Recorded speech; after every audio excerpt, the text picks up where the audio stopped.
Wearing black trimmed with red and weighing in at 214 pounds. His professional record, 21 victories with 6 KOs to his credit, 12 defeats. He comes to us from Minneapolis, Minnesota. Ladies and gentlemen, here is Timber Jack Basting.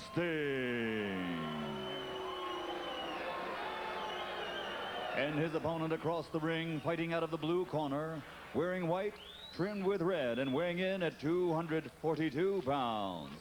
His record, 29 victories, 26 by knockout. Only 3 losses in his career from Warsaw, Poland, and the windy city of Chicago, Illinois. Here is Andrew Golota.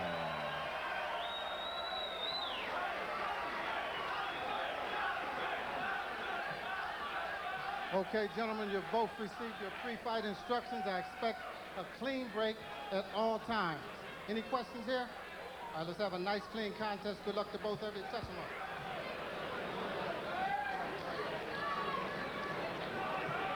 All right, our matchup, as you can see, Golota with a big 35-pound weight advantage, 6-inch height advantage, 6-inch reach advantage, and the only thing that Basting has going for him is 11 years in age.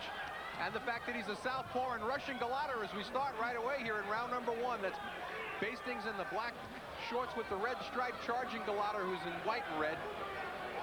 We've been joined at ringside by Kevin Kelly and, of course, John Saraceno's here, along with myself, Arnie Tokyo Rosenthal. Scheduled for 10. After taking a 6-month layoff after a devastating knockout to Lennox Lewis, this is Golota's second fight in 30 days. And Kevin, coming off a knockout loss like that, what goes through a fighter's mind and to get himself back on track and to be taken seriously as a contender again? Well, the one thing that you want to do is you want to establish yourself. You want to get yourself together, get your head back together, and build confidence. What happens when you get knocked out is that maybe you have a little doubt or self-doubt in your head. Golota right now is establishing himself. He's trying to get that winning streak back again, where his last fight's not a loss, it's a win, which is confidence for him. No holding, no holding. Looking to put 2 together. And I can't explain what just happened to Basting. Can you, John? He's got a bad right knee. You can see that brace, and that knee suddenly went out on him, Arnie. A little more than a minute gone by here in the first round. And Basting certainly showing a lot of heart and taking the fight to Golota. I talked earlier today with Basting's trainer, and he mentioned that if Jack could go long enough, he thought it would be an interesting fight. Maybe he was talking about that knee. Basting's last fight came against Joe Hip, and he did go to distance with hard-hitting Hip back in March. Prior to that, he had a 2-year layoff, and that was after a 1-round knockout to Johnny Ruiz. Basting has been stopped 5 times in his career, coming in tonight 21-12, only 6 knockouts, and he is a southpaw. Well, the big thing is I talked to Golota earlier, and the biggest thing that Main Events is trying to work on Golota is patience and discipline. The whole thing is to keep his punches up and take his man out slowly as a fighter, as a boxer, utilizing a jab, utilizing an overhand right, combination punching, not just going for the knockout or do some dirty tactics. Guys, right now, as you see, are testing him. This guy's kind of awkward. Some punches actually look low. It could cause Golota to lose discipline. Well, I believe Golota is staying very focused right now. I would say right now, along the lines of what Kevin's talking about, Golota seems very patient, and a big left-right combination drops Basting's back, and picture perfect. Golota seems very in control right now, both of the fight and his emotions. As we're under 20 seconds to go in round number 1, this is scheduled for 10. Golota, of course, very heavy-hitting, 26 knockouts in his 29 wins as we come near the end of round number 1. Very good round for Golota that he punctuates with a big right at the end of round number 1 on the explosion.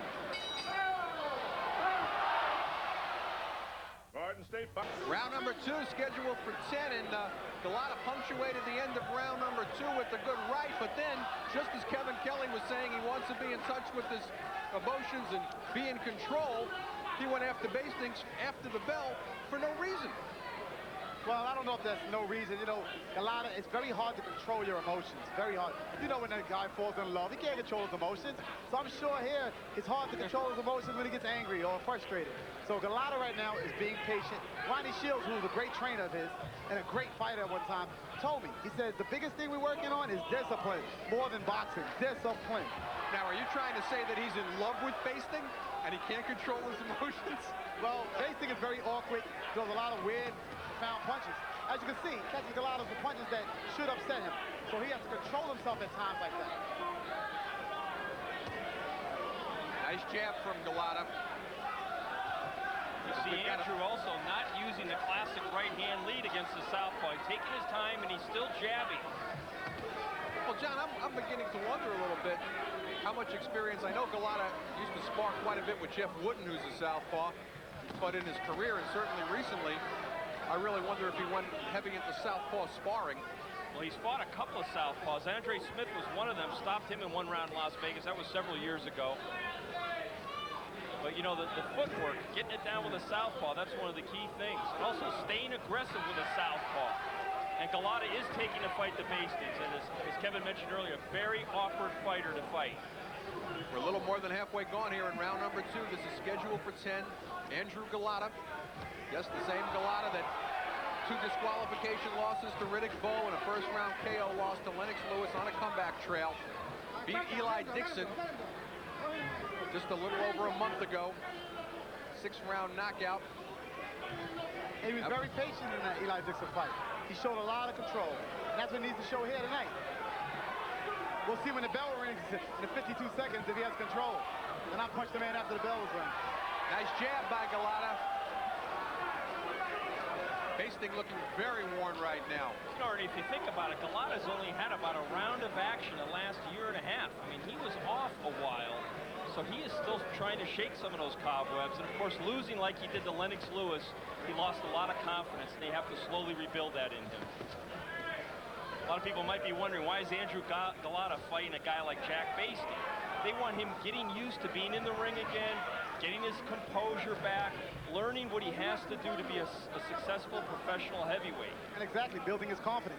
The main thing with Golota right now, after the devastating loss to Lennox Lewis in one round, is confidence. All right, well, we're coming to the end of round number 2, and I would say Golota has to feel very confident as he's really controlling Basting and rocks him with the right at the end of round 2. 3, Andrew Golota. White shorts, Jack Basting in left. No knockdowns thus far in the fight. We were talking between rounds, Kevin. You're a southpaw, and you know how guys normally would want to fight a southpaw. Right-hand lead, left follow-up. Yet the jab's working very well for Golota. Well, one thing is Basting's not jabbing. Maybe it's because that front leg, the front right leg is not allowing him to jab. He's not jabbing. He's not keeping Golota off of him. Golota right now is actually out-jabbing Basting. And that should not be happening, but Golota is a very patient, conservative fighter right now. Beautiful jabs just now Golota landed. He's got a very good jab. And let's not kid anybody here, too, Arnie. He's fighting a guy who's 41 years old, who's a journeyman, who's a very light hitter. I mean, let's face it. Nevertheless, he doesn't have a lot to keep him off. Went 10 rounds, though, with Joe Hip as recently as this March. He's been stopped 5 times in his career. Johnny Ruiz iced him. Oh, good body. Norris. Yeah, but that was then, and this is now. Left-right combination, and Golota really teeing off now on Basting. Basting showing a very good beard. Also, Golota going to the body, taking some of that steam out of Basting, if he has any. Oh, big left by Golota, rocks Basting. And he's just methodically breaking him down right now, punch by punch. This fight is close to being over. Let's see if Golota can finish it. Right now, Basting's trying to survive. Referee's looking very closely at Basting. I think he's about to stop this fight. Rudy Battle could jump in at any time, and Basting puts his head through the ropes. Let's see what Battle does here. Battle's telling him to go in and fight more. We still have over a minute to go in the 3rd round. Andrew Golota right now should be able to finish this fighter off. He is a seasoned veteran, been around for years. Right now, Basting is right there for the hitting. Golota, really, Rudy Battle should stop it, and he does. Good stoppage. Well, Basting stopped that fight because he turned his back on on Golota more than once. Good stoppage and a lot of heart shown by Jack Basting, perhaps too much for his own good. Well, Kevin, let's talk a little bit here. We said what he was looking for tonight was to show patience, get his emotions under control. On a scorecard of 1 through 10, what would you give him in terms of patience and emotion? Tonight I gave him a 9 because the first round when he punched him after the bell rang. That one little slip is all you need to lose a fight. Golota showed great patience otherwise than that, keeping the punches up above the waist, okay, tonight, and put his punches together. I think Golota's on his way back, as they say he is.